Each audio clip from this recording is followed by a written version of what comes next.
నమస్తే అండి. Welcome back to జ్యోతి వంటిల్లు. ఇవాళ మన రెసిపీ ఎంతో యమ్మీగా ఉండే చికెన్ కర్రీ. అది ఎలా ప్రిపేర్ చేసుకోవాలో ఇప్పుడు చూద్దాం. బ్యాచిలర్స్ కూడా ఎంతో ఈజీగా ప్రిపేర్ చేసుకునే కర్రీ అండి ఇది.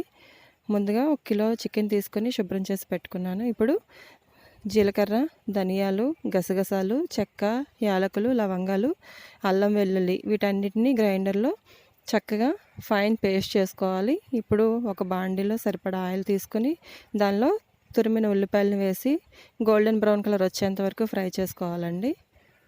ఇప్పుడు ఉల్లిపాయలు ఫ్రై అయిపోయినాయి కదా, మనం ముందుగా గ్రైండ్ పెట్టుకున్న పేస్ట్ని దీనిలో యాడ్ చేసుకుందాం. ఈ మసాలాలన్నిటినీ బాగా ఫ్రై చేసుకోవాలండి.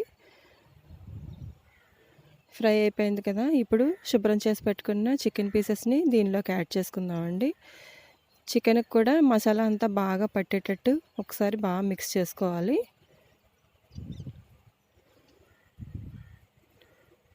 ఈవెన్గా మిక్స్ అయిపోయింది కదా, ఇప్పుడు చికెన్కి సరిపడా కారం, పసుపు, ఉప్పు ఈ మూడింటిని వేసి చక్కగా కలుపుకోవాలండి.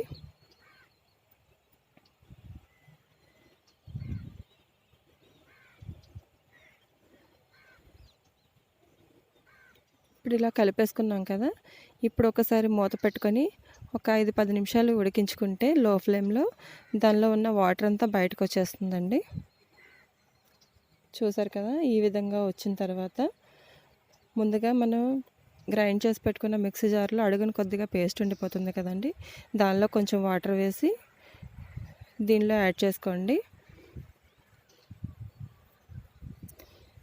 కర్రీకి సరిపడా వాటర్ వేసుకొని మూత పెట్టి ఉడికించుకోవాలండి.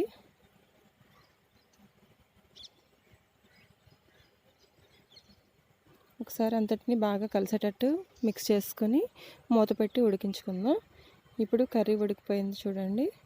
ఇలా ఉడికిన తర్వాత చివరిలో కొద్దిగా కొత్తిమీర వేసి స్టవ్ ఆఫ్ చేసుకుంటే సరిపోతుందండి. ఎంతో యమ్మీగా ఉండే chicken curry ready. Thank you for watching.